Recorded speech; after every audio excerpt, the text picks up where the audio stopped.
सभी को सादर नमस्ते।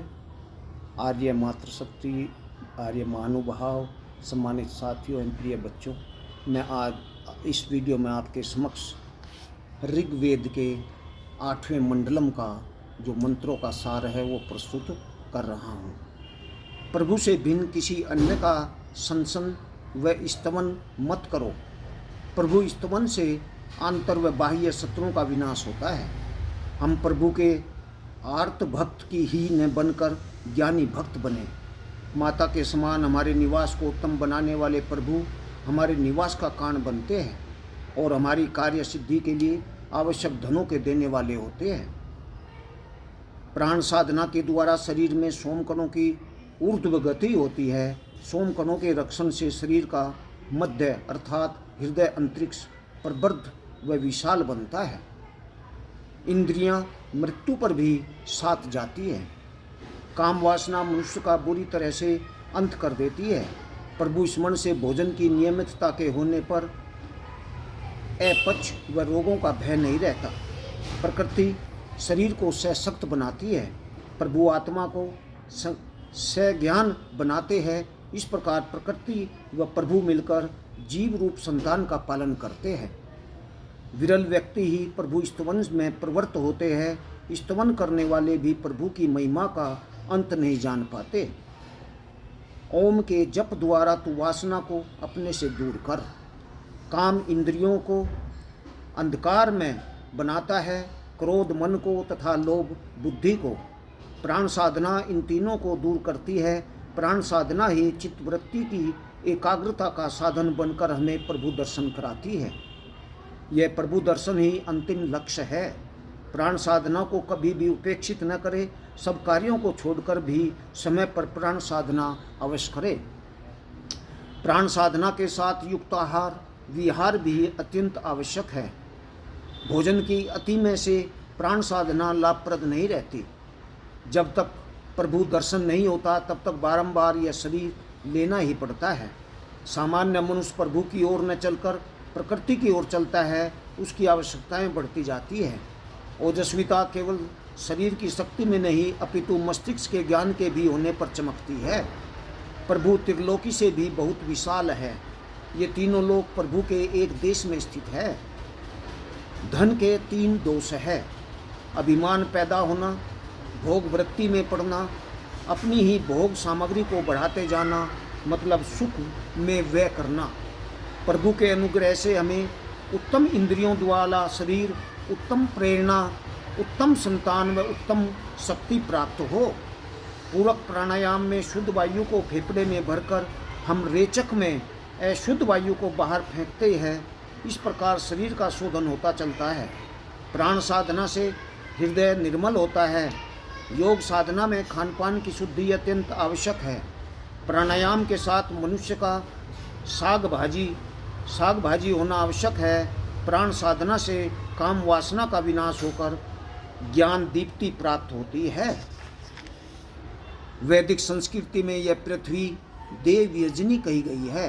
यह देवों के यज्ञ करने का स्थान है। यज्ञों के द्वारा प्रभु पूजन अवश्य होता है। प्रभु का यज्ञों को करते हुए हमें देववृत्ति का बनना है। यज्ञ ही भुवन की नाभि है। देववृत्ति के पुरुषों के घरों में प्रभु का निवास है। वे प्रभु ही वस्तुतः उन्हें देव बनाते हैं। सुख का शब्दार्थ इंद्रियों का उत्तम होना ही तो है। जीवन में शक्ति तभी प्राप्त होती है जब इंद्रियां उत्तम हो। जीवन वस्तुतः एक प्रबल संग्राम है। नाना वासनाओं का आक्रमण होता रहता है। जो प्रभु द्युलोक के ज्येष्ठ देव सूर्य में, अंतरिक्ष के ज्येष्ठ देव विद्युत में तथा पृथ्वी के ज्येष्ठ देव अग्नि में दीप्त हो रहे हैं। अपरिपक्व ज्ञान वाला मनुष्य सदा दुखी होता है। जीवन यज्ञ का संचालन प्रभु के द्वारा ही तो होता है। हम ज्ञान, त्याग, वेदाध्ययन व नमन को अपनाकर प्रभु के प्रति अपना अर्पण करें। इनको न आदि दैविक न हो आदि भौतिक कष्ट प्राप्त होते हैं। हम कभी भी किसी की हिंसा के लिए व पाप के लिए प्रार्थना नहीं करें। यज्ञों का मुख्य उद्देश्य वायु शुद्धि ही तो होता है। वायु ही शरीर व इंद्रियों को स्वस्थ करता है। वायु का देवों में प्रथम स्थान है। हमारे घरों में बहुत खाने वाले मूर्ख, धूर्त व कायर व्यक्ति न हो, हम स्वयं उत्तम वृत्ति के बने। जो एक बार यज्ञ करता है वह फिर अवश्य यज्ञ करता ही रहता है। यज्ञ से देखे गए लोभ उसे यज्ञ की रुचि वाला बना देता है। यज्ञों का प्रभाव केवल घरों के मानवों पर ही नहीं पड़ता, बल्कि उस गृह के पशु भी अधिक स्वस्थ बनते हैं। स्वाध्याय के द्वारा ज्ञान वृद्धि करते ही ये पुरुष ऋषि ऋण से उऋण हो जाते हैं। यज्ञादि कर्मों में व्याप्त होने वालों का देव ऋण नहीं रहता। उत्तम संतान को जन्म देकर ये व्यक्ति पितृ ऋण से उऋण हो जाते हैं। एक उत्तम पति को पत्नी का मन मारना नहीं चाहिए। माता का मान निश्चय ही पिता से अधिक है। निर्भिमान व शालिनी स्त्री ही गृहस्थ यज्ञ की ब्रह्मा बनती है। प्रातः उषा काल व सूर्योदय का समय प्राण साधना के लिए सर्वोत्तम समय है। इस समय वायुमंडल में ओजोन गैस प्रचुर मात्रा में होती है। पृथ्वी के 11 देवताओं का मुखिया अग्नि है। अंतरिक्ष के 11 देवताओं का मुखिया वायु है और द्युलोक के 11 देवताओं का मुखिया सूर्य है। प्राण साधक के भी स्थूल शरीर में अग्नि व शक्ति की उष्णता होती है। हृदय में गति का संकल्प व मस्तिष्क में ज्ञान का सूर्य होता है। ये 7 लोक प्रभु की ही ऐश्वर्य है। भू भुवा स्व महा जना तपः सत्यम। प्रभु ही मोक्ष लोक है। वे अपनी धारण शक्ति से दुलोक व पृथ्वी लोक का धारण करते हैं। अग्नि का पूजन यही है कि इसमें उत्तम औषधियों व घृत की आहुति दी जाए। ये सब सूक्ष्म रूप में होकर वायुमंडल को रोग कर्मी शून्य करते हैं और श्वास वायु के साथ शरीर में जाकर हमें निरोग बनाते हैं। शरीर में नाड़ियाँ नदियाँ हैं तो अस्थियाँ पर्वत है। रीढ़ की हड्डी मेरुदंड व मेरु पर्वत है। यह विशाल पर्वत है। इसमें ईड़ा, पिंगला, सुषुम्ना इन 3 नाड़ियों का स्थान है। इनमें ईड़ा ही गंगा है, पिंगला यमुना है और सुषुम्ना सरस्वती है। प्राण साधना द्वारा सुषुम्ना का जागरण होता है।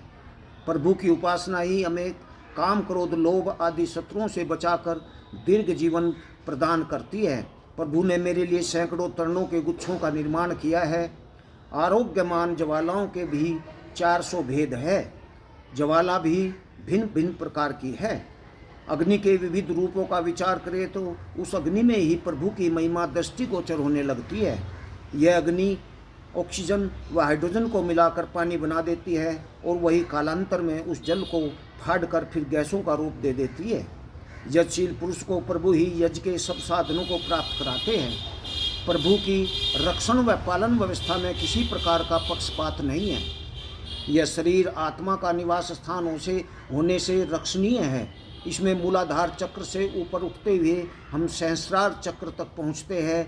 ये चक्र 8 है। शीशन व गुदा नामक 2 मलद्वार इसमें नीचे की ओर है। यह शरीर एक के ऊपर दूसरा इस प्रकार ऊपर और ऊपर 8 चक्रों वाला है। अष्ट चक्रा 9 द्वारा। शरीर में मेरुदंड के मूल में मूलाधार चक्र है और शिखर पर सहस्रार चक्र है।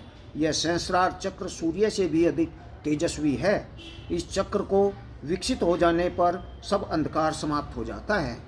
शरीर में सब इंद्रियों का स्थान निश्चित है, परंतु प्राणायाम का स्थान अज्ञात ही है। सारे शरीर में ये विचरण करते हैं। प्रभु स्तवन में ही प्रत्येक दिन को प्रारंभ करो और प्रभु स्तवन ही प्रत्येक दिन का अंतिम कार्य हो। हृदय प्रभु के प्रेम से, शरीर शक्ति से, मस्तिष्क प्रभु के ज्ञान से परिपूर्ण हो। 7 धातु हैं: काम, क्रोध, लोभ, मोह, मद, मत्सर और अविद्या। बिना श्रम के खाना पाप है। प्रभु की उपासना सब विषय शक्तियों को दूर कर देती है। उपासना से जीव का चटोरापन दूर हो जाता है, ज्ञान की रुचि उत्पन्न हो जाती है। धन्यवाद।